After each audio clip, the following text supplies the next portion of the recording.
We support the resolution, which states,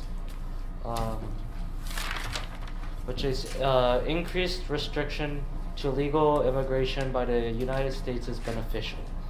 An often overlooked problem is our flawed system of legal immigration and how it may contribute to illegal immigration.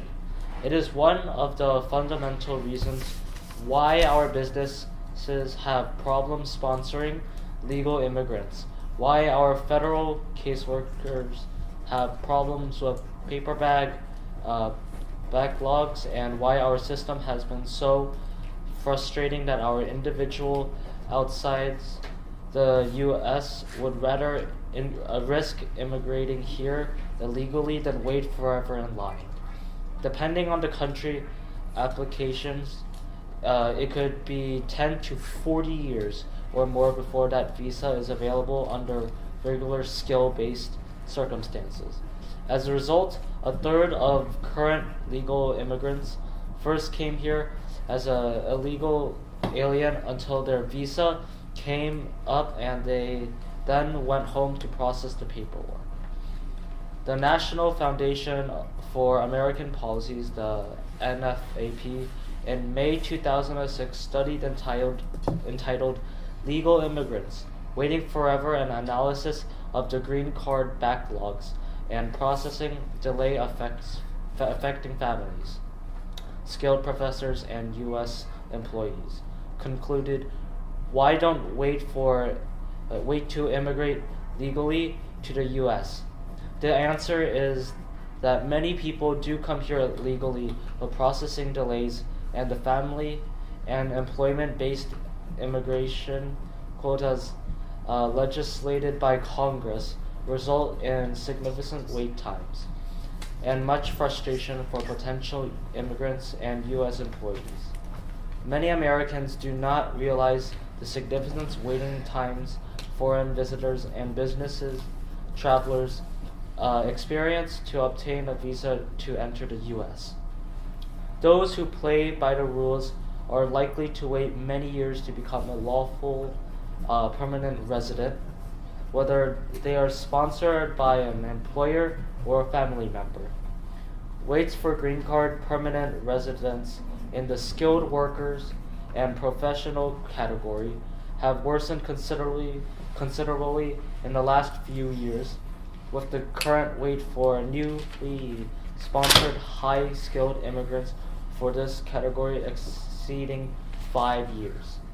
Siblings of the U.S. citizen can expect to wait 11 to 12 years from today before immigrating to America, 22 years from the Philippines. Unmarried adult children can anticipate waiting 6 years, but 13 years if from Mexico and 14 years from the Philippines. A spouse or a minor child of a legal resident green card holder from Mexico has a 7-year wait, a 5-year wait from other countries. Michael R. Bloomberg, MBA, 108th Mayor of the City of New York, in July 5th, 2006, hearing before the U.S. Senate Committee on the Judiciary entitled Comprehensive Immigration Reform, examining the need for guest worker program, wrote, unless we reduce the... What? Oh, okay. Now, Kong have 2 minutes for cross exam. Yeah. Wait, I pray first, then I. I know. Is it speaker two? Can't ask one bro. So That's right, speaker 2. like you answer print time, like 30 seconds. For prep? Yeah. Okay. Okay. I feel like we're draft for what they're going to say wrong. Okay. It's pretty attached. Okay, you said 20. No, wrong.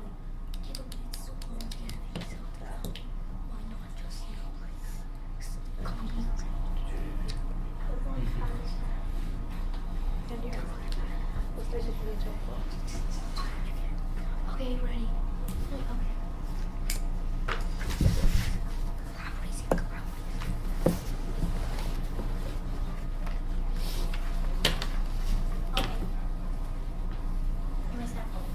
So you guys say that 10 to immigrants have to wait 10 to 40 years before for a visa to be available. How does that what does that have to do with the resolution? Well, it's because it takes a really long time to become an American citizen around that time under certain circumstances of visa. So you're saying that we shouldn't increase restrictions on legal immigration just because it takes immigrants a long time to acquire a visa?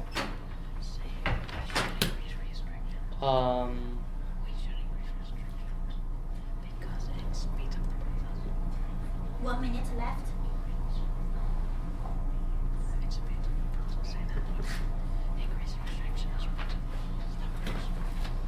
Well, because you increase the more restriction on other people, it can help U.S. citizens a lot better than the immigrants who are coming here, because usually immigrants steal the U.S. native-born Americans their jobs from. Like the immigrants usually steal the jobs from the U.S. citizens that are already here, and it makes life harder for the U.S. citizens here. Because if immigrants steal jobs, then immigrants also provide jobs, and Time ends. Okay, then come to the 4 minutes for the count to present. Are you ready? Yes. Are we ready? Do you need I remind you before the 1 minute or 30 seconds? Do you need, Kind of, if you want. do you need it? Sure. Do you want me to talk faster or talk slowly? Slower, please. Okay. So first, I'll give an example story. Jose is a poor man who lives in Guadalajara. Every day, he can barely get enough money to feed his family. Jose, whoever knows, there's hope and opportunity in the U.S. so he can come over and seize it. By increasing regulation, we are cutting off the hope of Jose and many others like him. Because of this common scenario, my partner and I firmly negate the resolution that resolved increased restrictions on legal immigration by the United States is beneficial. Because the resolution states that the restrictions are for legal immigration, most of the immigrants coming over will be high-skilled immigrants. These immigrants will overall benefit the economy, as you will state in case. Our sole contention is economy. Subpoint A, jobs. According to migrationpolicy.org and Forbes.com, there are about 44 million immigrants living in the U.S. as of 2016. This is about 13.6% of the U.S. population. With so many immigrants living in America, there's no doubt that a lot of these immigrants will have important jobs that require high skill. So without immigrants, the U.S. will face devastating consequences. Boosting economic growth is a bipartisan goal. In fact, both the 2016 presidential candidates mentioned some version of it in their campaign websites. One way to boost economic growth is to increase the number of people working. And one way to get more people working is to increase immigration.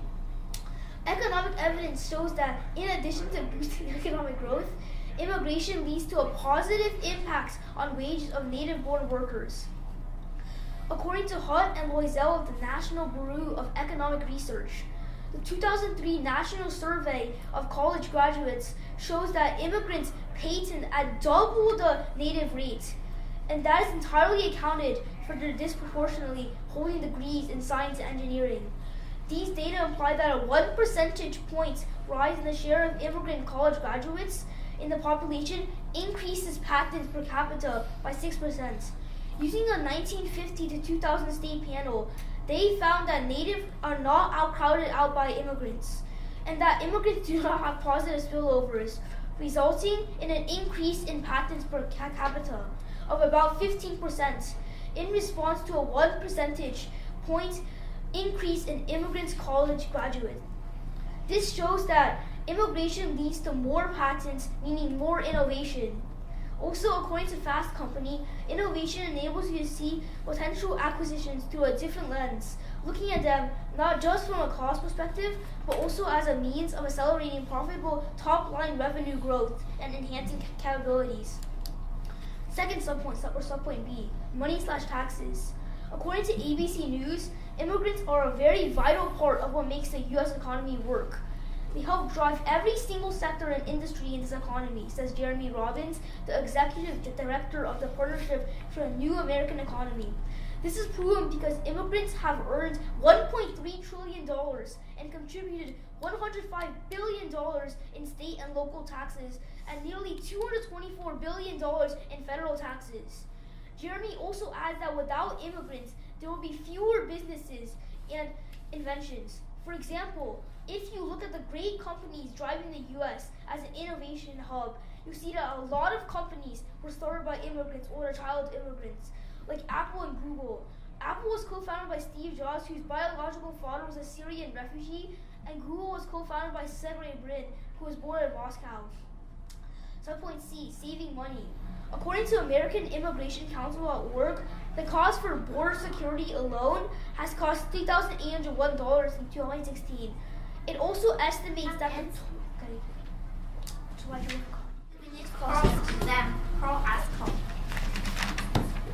We work on it. Time starts now. Steve Jobs was born here, therefore it made him a U.S. citizen. So he did contribute as an American citizen. What's your stance on that? His biological father was a Syrian refugee. If his father didn't come, he wouldn't have been born in America.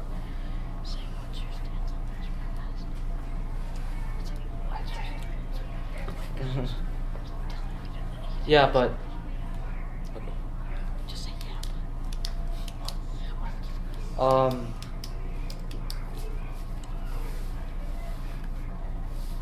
okay, if you allow all the immigrants to come here, what are you guys going to do about the wait time for when immigrants come over here? The wait time for becoming a U.S. citizen. So what you're trying to say is that like the wait time is bad to acquire a visa? Yeah, Okay. it's pretty long. Well, why are these people risking the chance of getting caught as an illegal immigrant?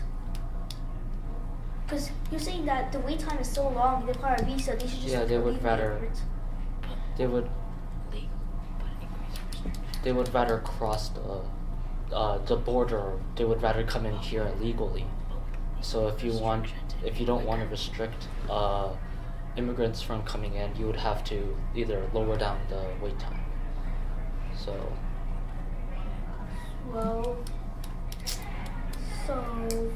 so basically you're trying to say that we should lower the wait time? yeah,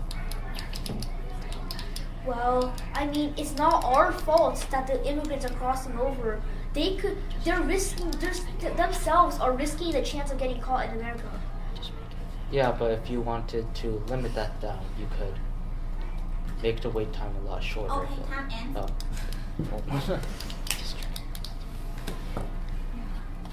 Okay, then 3 minutes. Call reboot. Can we have some prep time? Sure, how long you want?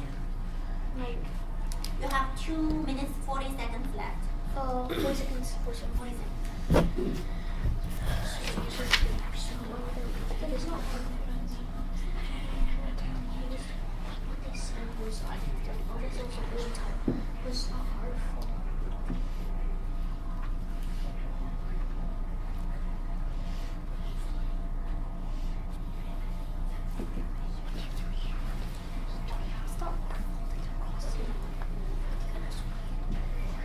We're ready. He says, go on.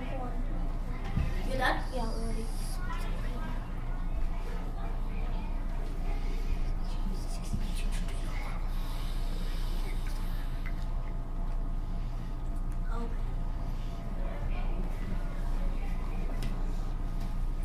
Okay, you may start now. So you guys stated that you guys should increase border restrictions because the waiting time the waiting time would be too aggravate. No, the waiting time would be too long for most immigrants, so they would cross the border illegally. But it's not our fault that they have. That it's not our fault that they're crossing the border, and it's like, and it's not our fault about the like. Because when you guys say they come illegal, why can't they just wait? Like, why can't they just wait it out? Like, because if you guys are saying, well, most of the immigrants can't keep up with the time, but like most of the immigrants can't keep up with the time, so they cross the border illegally. But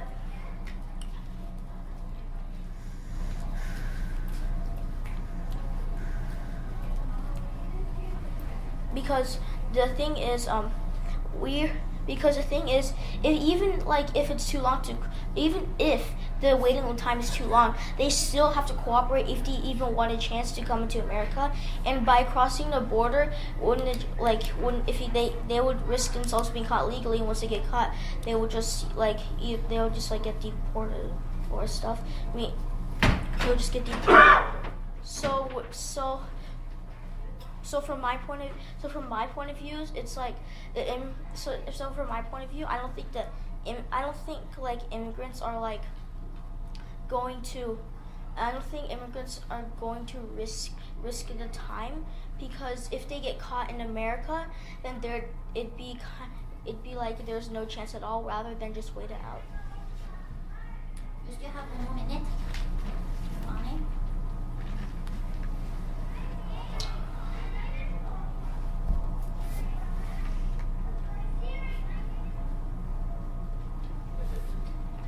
If you don't have anything,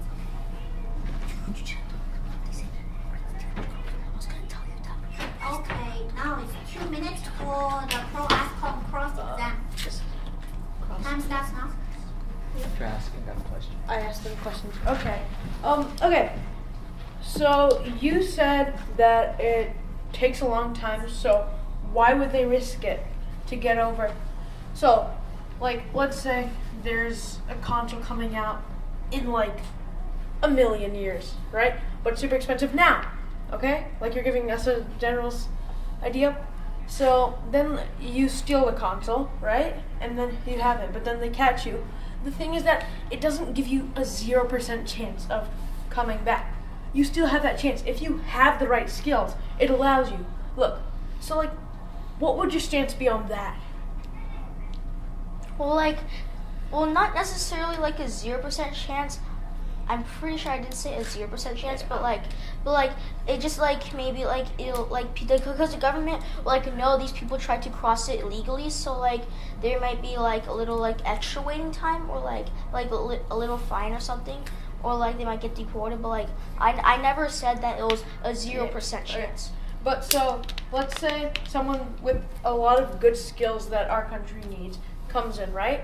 But they're stuck at the back of the line, and they can't come in because of the fact that all these people who don't really need to be in our country are coming, and he has to wait in line also. Let's say that, see, these restrictions that we're starting, they would shorten the line for people like him, people that we really need. And so, what would you say to that? Well, you see, so even if he's waiting in line, as he's waiting in line, there will be people that are let in as he's waiting, and those people might also be skilled immigrants, and they could also be successful. But those people who, I'm just putting it this way, let's say that those people aren't successful. Let's say the people in front of him are bad people. Whatever. Okay.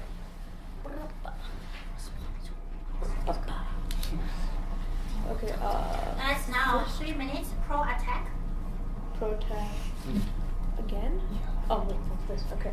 Okay, so then pro speaker. Okay. You said they don't steal jobs, they provide them. And you said they have positive impacts on wages, and they lower money, and they increase the money that's given and lower the taxes. Now, here's what's wrong with that.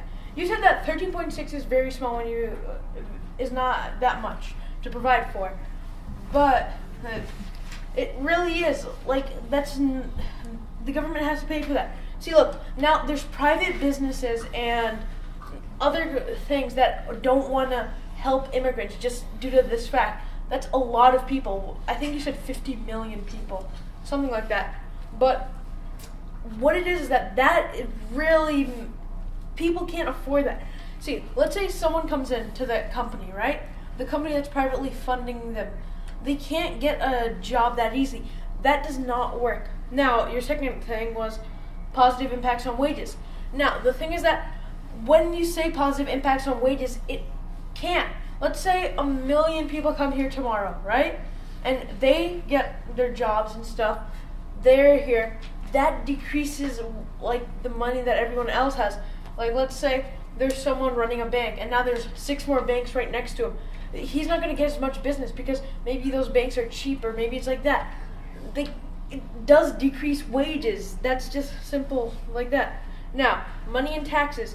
See, money, like the money that's made, it's going to become less. Like, let's say you're in a company and you want to create more jobs, like even a small thing like a janitor or like I don't know, a cafeteria person. See, those small things, right? They get taken up by immigrants. And so they take those jobs that maybe somebody who's native to this country really needs, somebody who's in poverty, somebody like that. So that they don't allow that. And then taxes. With taxes, what the deal is that they can't allow that. It doesn't lower it. It keeps it the same. The taxes never lower. There's more people here. If anything, it's going to raise up because the government needs to provide for these other people who are coming. And so that becomes harder for the government, and therefore they start to make it so it costs more for them. And yeah, so what you said is mostly like that, but then you also said that they had a very low net fiscal cost. Well, that wasn't your exact wording, but you said they had a low one. And so what it is with that is that they really don't. They have a pretty high one. The government funds them, and nowadays private businesses are moving out of that. Private businesses that don't want to be with the immigrants anymore because the immigrants, they take a lot of money. But okay. Next is 2 minutes per exam home as pro. Morning, may you please cite your source for that? Yeah, like Okay, yeah, I got this. Wrong one. Give me the progress. Okay. The National Foundation for American Policy, in a May 2006 study entitled "Legal Immigrants Waiting Forever: An Analysis of the Green Card Backlogs and Processing Delays Affecting Families." Wait, no, I mean about like your whole immigrant, like more like a million immigrants coming in, like taking like. No, that was just a scenario. A scenario? Yeah, I was just giving you a random scenario. So there was like no actual evidence on that? Well, you just said it yourself, really. 50 million immigrants came into the country. Yeah. Now that slowly is lowering the market of jobs available. Yeah, but like you're giving more money to the government from tax, right? Yeah, but that's because they're spending that money to support immigrants, which really shouldn't need to be done if they had such a great idea in the first place. Okay, so you said something about visas and stuff, right? And waiting in line and like. Waiting in line? No, I didn't. I'm talking like you're constructive. Oh, in my constructive. Okay. Yeah. Well, I mean, I don't understand why you would want to like sacrifice your chance for a job just to come in faster. Okay. See, the thing is that, like, people, they think that they're going to come in faster if they go through this way. But the thing is that that's because we don't have that many restrictions currently. If we had more restrictions, what would happen is that people would be like, okay, yeah, I'm a doctor or a lawyer, which the country needs, and so therefore they come in faster compared to the people who are like, who really don't need it. They're just trying for like maybe a vacation or something small. Really? Okay then. So you're saying instead of like playing a safe. Okay, 2 minutes. Then control defense time for 2 minutes.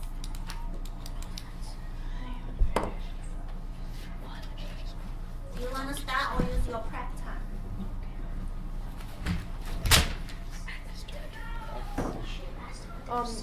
We want to go. You want to go? It's there. Oh yeah, sorry. Okay, time starts now.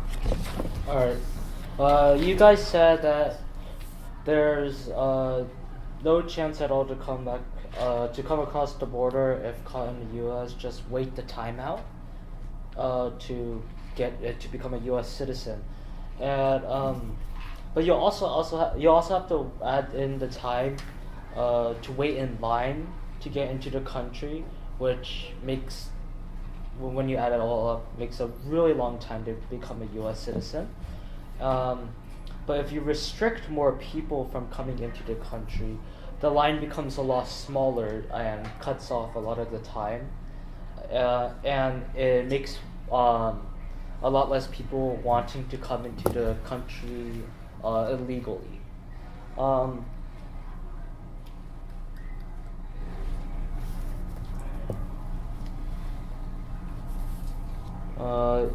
You guys also said the wait time takes long. Wait.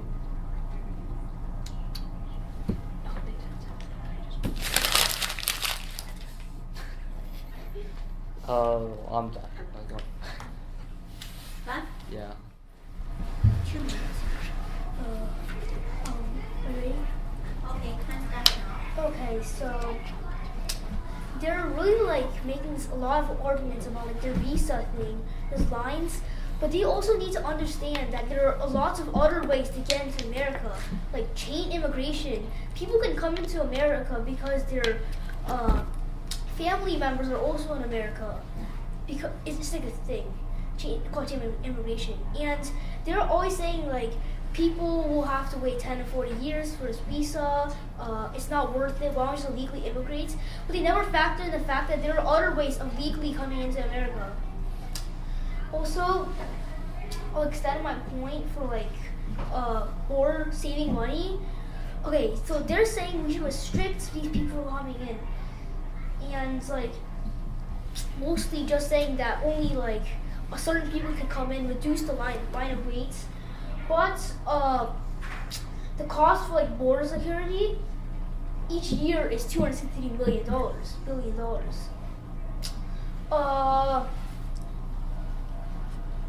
Also, according to Hunt and Loisel, the National Bureau of Economic Research, will extend on that point. Immigrants will patent at double the native rates. I mean, that's leading more innovation for the U.S. More innovation, they will like start more new businesses, making more job opportunities because of these more patents and more innovation.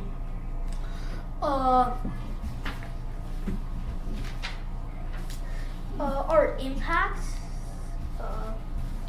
is that if you block out all these immigrants from coming in, they will have less economy because these immigrants are, as we stated so many times in our case, they're very vital of what makes the U.S. economy work. Without these immigrants, our economy. Time ends. Okay. How much prep time do we have left? You have 2 minutes and 15 seconds. Okay. Do you want to use all of them? No. Wait, this It's is the the last pro one. summary. You only have This is the 2 last minutes one. for the pro summary left. This is your last speech. Okay. Yes, use all of it. Like, that's just, Nah. Okay, I got this. Okay. You have prep. Do you want to use? No. Oh. Okay. In the end, you made some good and bad points, but of your negative But one of your negative connotations was that chain immigration. But that can be very bad. Like, let's say there's it can lead things into this country, such as diseases, crime. And we're not banning all immigrants. We're just stating that we want the highly skilled ones. Like, with that, like, we don't want, like, so let's put it this way. I told you this already. The way it would work is that the people who give us less important services take more time. But the ones who have very important services, like let's say a highly professional medical doctor that can treat like uncurable disease, basically, then we would definitely want someone like that. We would instantly take them. Now I'm gonna go back to chain immigration really quick. Chain immigration can be horrible sometimes. It can turn out with like terrorism for a fact. Let's say someone right? Like one person establishes a citizenship in one country or a green card even. They just come in and they're like, okay, I'm here. Then like maybe they don't know why their I meant close relative wants to come, like their brother or sister, mom or dad, and even they have to have like a reason, and they can make up a reason very easily. The way you get into the country is by you say like, okay, I want to go to Disneyland with my family or something, right? That's like you can give reasons why you want to come, but those reasons can be false. That's kind of what causes terrorism on their part. Then diseases, I'm gonna hop back to that. The Ebola outbreak in 2014, that was caused due to this type of immigration, chain immigration. People came like this, and what happened was that they contaminated a lot of people. Like now we have a 100% cure, and that 100% cure wasn't designed by anyone in our country. It was designed by people in Brazil. Okay. 2 minutes from home for summary. Do you need your Can we have, how much more do we have left? You have 1.5 minutes.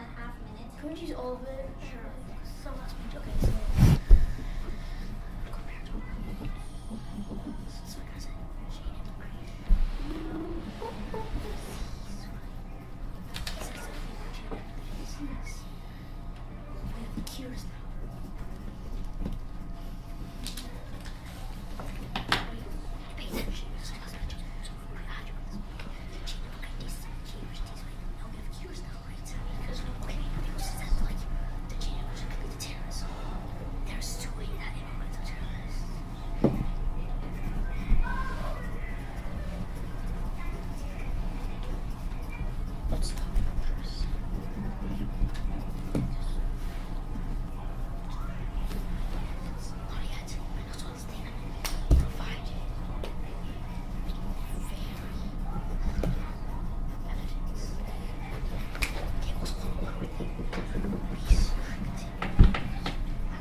Let me compare two worlds. If they're their side won, if our side won. If our side won, then more immigrants will be coming to the U.S. and the U.S. economy will be boosted, and there will be a lot of good businesses like that could be like Apple and Google that help that make high tech items that help benefit natives. And now they said that Ebola. They said something about Ebola, and like they said how Ebola was due to immigration. Well, that's not really. Well, I don't like. Well, there's not like because we already have the cures now. So like even if someone does get Ebola, we can just. It's not like a big threat to the U.S. if someone gets Ebola because we already have cures that can treat it. And they provided very little evidence, and when they provided very little evidence, and when they were assuming that like immigrants could be like terrorism, they like never like showed us like real facts. They just like talked about it, and if every single low class immigrant doesn't come, like what do you think will happen? Maybe they have to stay in the country and they might die of hunger. Like they have a worse quality of life, and we don't want because it's not their fault that they didn't get enough education. And then so imagine if you were like one of those low-class immigrants, and how would you feel? Because if their side won, you would you could have got deported, and then you could have gone back to your country and not get accepted, and maybe you could lower quality of life, or maybe die of hunger or something. Thank you.